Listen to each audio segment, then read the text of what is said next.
Good morning. My name's Gail Thackeray, and I was at DEFCON 1.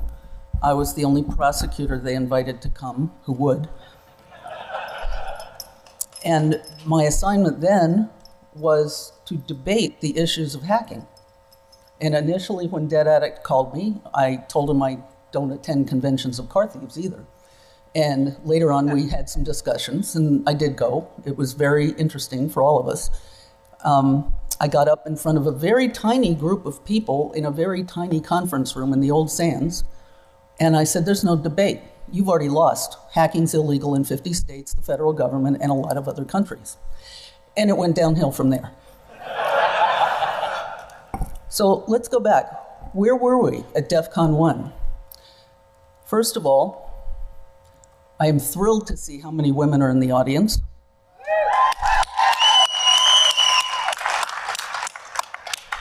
At DEFCON 7, Kevin Mitnick was still on the lam, and the FBI sent an agent to try and capture him if he showed up. And even though Spot the Fed was a big deal as late as DEFCON 7, and they spotted a bunch of feds and trotted them out on the stage, they never got the FBI agent. You know why? She was a girl. So what we had at DEFCON 1 were a bunch of cops who were suddenly confronting a world they knew nothing about. Cops were not using computers then. And we had a bunch of hackers, some of whom were doing exploratory, interesting stuff, some of whom were doing very expensive, destructive stuff, which is what led to the prosecutions of the late 80s and early 90s that got all the press attention and that started the debate and led to DEFCON, led to the formation of the Electronic Frontier Foundation. And I want to add, for those of you who think that we were always divided communities, I was an early card-carrying, dues-paying member of the EFF.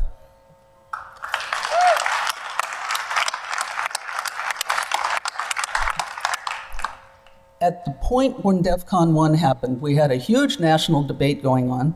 A lot of it was being played out and distorted in the press because we had cops who didn't understand the technology, we had hackers who didn't understand why other people were mad at them, and we had the press who couldn't talk to either of those groups. I remember there was a conversation going on the well. Some of you may remember the well. There was no internet then, so you had to be paying very large, long-distance bills if you were commuting to the well. And some of the best educated press people in America were asking things like, in Operation Sun Devil, you did 19 simultaneous search warrants across the country. Nobody got arrested. That's why we call them a search warrant. The arrest warrant is when you use the information from your search warrant to arrest the guy who did the bad stuff. We had different factions who could not communicate at DEFCON 1, and that's kind of what led to DEFCON 1, right? We were all really nervous. The hackers weren't necessarily cool with being in the room with the prosecutor. I did have to ask them not to commit any felonies in front of me. And the cops were not, at that time, comfortable with being on the stage with a hacker, or even in the same room, unless they were interviewing said hacker. I want to say that 20 years later, we've come a long way in our ability to communicate. This is proof of that. We don't agree on a lot of things, but post 9/11, we agree on a lot of things. The fact that this many people here want to hear what the general will have to say in a few minutes is proof that you've changed. The fact that so many law enforcement and security people are here is proof of the fact that we've changed. What we had at the time of DEFCON 1 was mass confusion. The issues weren't all that clear. The factions didn't share a language. Today we have cops using computers. It was actually law enforcement that pretty much invented the field of computer forensics. I know those early guys, and they were writing code because they were desperate. They needed help. They went to Peter Norton, and they got some tweaks to Norton Utilities, and that was kind of the beginning of computer forensics, the stuff they were writing and what Peter Norton did to assist us. Now, some of you are in the position of protecting the systems that we all rely on, and I think everybody in this room can agree that whatever we think about the exploratory form of hacking, there is a reliability factor that we all depend on in a civil society. And that means that you don't take risks and endanger my stuff. And that was the fundamental divide we had at DEFCON 1. We're still debating it now. As Americans, I don't think most of you who are here are Americans, but we have a lot of foreign guests. As Americans, I don't think most of you would take kindly to a group of hackers from some other country shutting down any of our infrastructure, especially if it affects you. We have evolved in our attitudes towards privacy over 20 years. We're still arguing about it. I know some of you are pretty mad at Facebook about every 6 months. Privacy is where you feel you're invaded. Hackers didn't, at that time, from my point of view, respect other people's property and other people's privacy. There's a lot of misinformation about those early prosecutions. A couple of the high-profile ones that led to DEFCON and the EFF were actually fraud investigations. Huge financial losses were being suffered as a result of some people's behavior. The cops didn't sit around and say, gee, whose civil liberties can we go trample on today? Oh, let's pick hackers. The cops are responsive to a need, a demand from their constituents, which is, at some point in our lives, all of us. And that's what happened. We were trying to solve huge financial losses. You know why we don't have as many hacker cases today?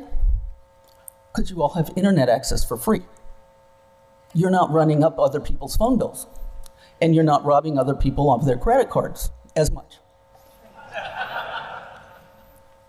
We also have better educated cops. We have spent a lot of time training them. They're still not where they need to be. They're light years behind most of you.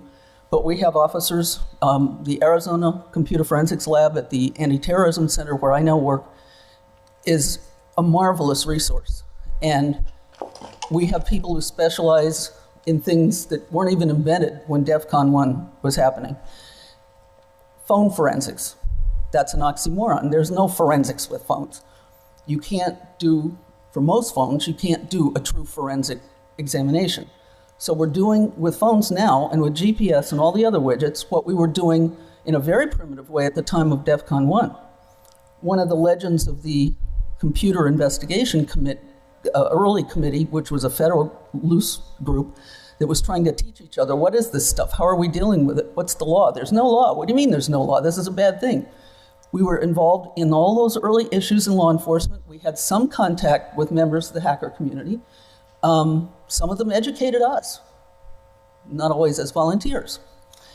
Their interviews were extremely educational, and I'm proud to say that, as far as I know, as of 4 years ago, all of my alumni are really respectable citizens, and most of them working in the computer security field.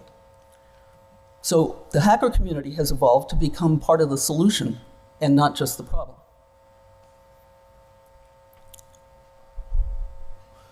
When we look at the evolution, and that's a common theme Dead Addict and I were talking about last night, the evolution of the whole community, not just DEFCON community, but the whole society around us, as the general will talk about, we have more stuff in common than we have disagreements about. You don't want me or any of my alumni shutting down the electricity when you're working on an important project.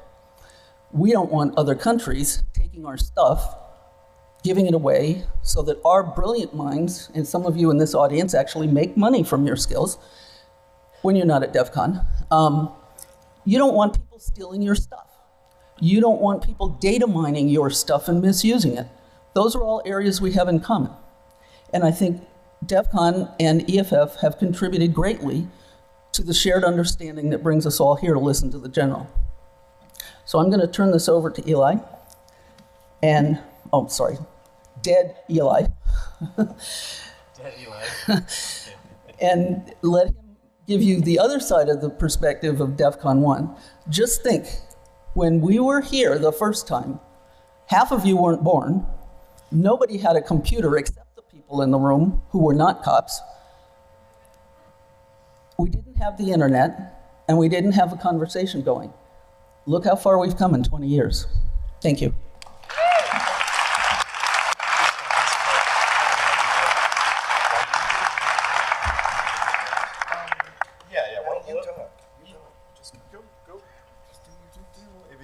first of all, I'd like to thank Jason Scott. If anyone's looked at your DVD, there's a good amount of material, including the TAP, issues of TAP from way back when, scanned in, and all those came from textfiles.com. So if you like the sort of thing you found on the DVD, visit textfiles.com, and the community owes him, he's our historian. So thanks, Jason Scott.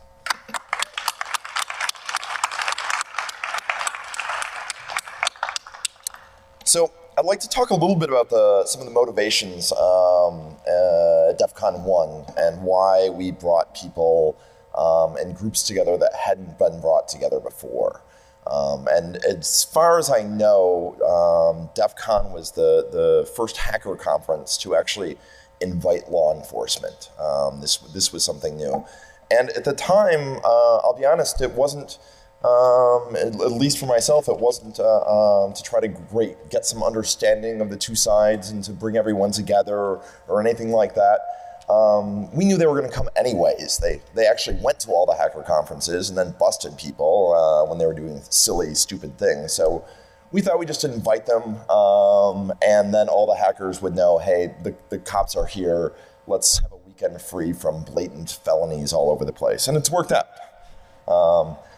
The only arrests that I am aware of that have occurred at DEFCON over the years have been alcohol-induced party-related offenses for the most part. So you get 15,000 drunk people together, and that will happen occasionally. So we brought in Gail Thacker, the most terrifying conversation I ever had. When I invited her, she was actively prosecuting 2 or 3 very good friends of mine, including one of the DEFCON 1 speakers who wisely changed his talk from security-related to car repair. It was an awful train wreck of a speech, but he stayed out of jail, so that was probably wise. Also, we invited the press. That was a relatively new thing too. I don't think hacker conferences had done that in the past either. So that was something new. And I had this idea of a checks and balances system. It was sort of what was going through our minds, and it was just me and Jeff planning DEFCON 1. So the idea was, okay, we'll bring the feds because they're coming anyways. We'll invite them. And then in case they do anything ridiculous that we think maybe it'll violate someone's civil liberties, we'll bring the press there so they can report on that. And that hasn't happened. All these various stakeholders have behaved relatively well, except for a single undercover reporter a number of years ago. If you Google her name, you'll find in the first hits, and probably for the rest of that poor woman's life, the DEFCON related poor judgment. I blame her employer. So we brought the press in, and at the time, the press coverage on security issues and hacking issues was abysmal. It was they were ignorant. The stories in the most mainstream publications were truly awful. So in addition to that, we thought, well, so bringing the prosecutor, because they're going to come anyways, bringing the press to cover anything, we should bring some civil liberties lawyers in case anything bad happens, so we have lawyers on site. And while there hasn't been any law enforcement action over the years, thankfully at DEFCON, having civil liberty lawyers around has been a wonderful thing for DEFCON speakers, because companies often don't like it when we reveal the flaws, and they like to keep that a secret, and we're not very good at keeping those sorts of secrets, which is why we rock. And so the civil liberties folks came, and it turns out that we need protection from the corporations and not from the feds, which was a surprise, and I'm thankful they're here. And this year, we had the CPSR, originally the Computer Professionals for Social Responsibility, and later the EFF came, and this year the ACLU is here, as well as the National Lawyers Guild. So there's a wide variety of civil liberties groups, and we've been called in years ago. One of our DEFCON stickers was cut up and rearranged to FedCon, because frankly there's a lot of feds here. And you know what? A lot of the feds that are here are hackers, just straight up. So that's okay. That wasn't necessarily the case when they first started coming, but it's certainly the case now. And there's a lot of folks that work for the government that are really, truly part of our community. They're not the other, they are us. And I think that's helped. I think that's helped a lot. And you know, instead of viewing the government as the enemy, we just need to infiltrate them and make the government the one we want.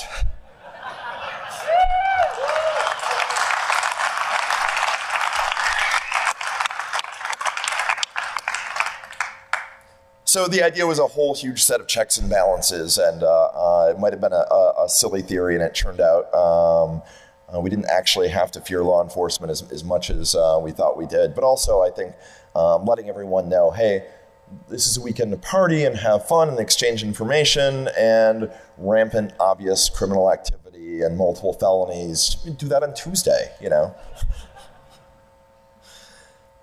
So the initial motivation was a checks and balances. What ended up happening was something better and different than was imagined, and that was a greater understanding of all the various parties, and all of these groups understood the motivations of the others and feared the others less. And you know, now now we kind of get along to a very large extent. Also helpful, I think, back 20 years ago, there wasn't serious mafia, criminal, organized crime making millions and millions of dollars off of cybercrime. And frankly, the cops have much better things to do than to deal with occasional trespass explorations. And again, you know, I remember when I could pay $20 a month and quit being a felon. That was awesome. I slapped down that $20 for an ISP the moment I could do that. And it's, you know, for those that weren't there back in the day, it's kind of an odd idea. What do you mean you were a felon to get on the internet? Well, there was no .com, there were no ISPs. If you weren't associated with a university, the only way you were going to get onto the internet was essentially break some rules. So the press, I think, is interesting. I'm on the press team, so I'll talk a little bit about that. They've gotten a lot better over the years. Robert X. Cringely was at DEFCON 1 and wrote a couple blurbs about us. But over the years, the press presence has grown and grown and grown, and we're over 100 different media organizations are at DEFCON, including every major television network, et cetera, et cetera. I'll tell you who's not allowed, though. There is one segment of press that tried to get into DEFCON 1 and has tried over the years to get into DEFCON, local press. So Las Vegas, anything. I have nothing against the Las Vegas press. It's just generally, as a rule of thumb, local press sucks. So they don't need to come in, and we don't want an understanding with them. So I'm sorry if anyone here is with some local press somewhere. I'm sure you do a good job.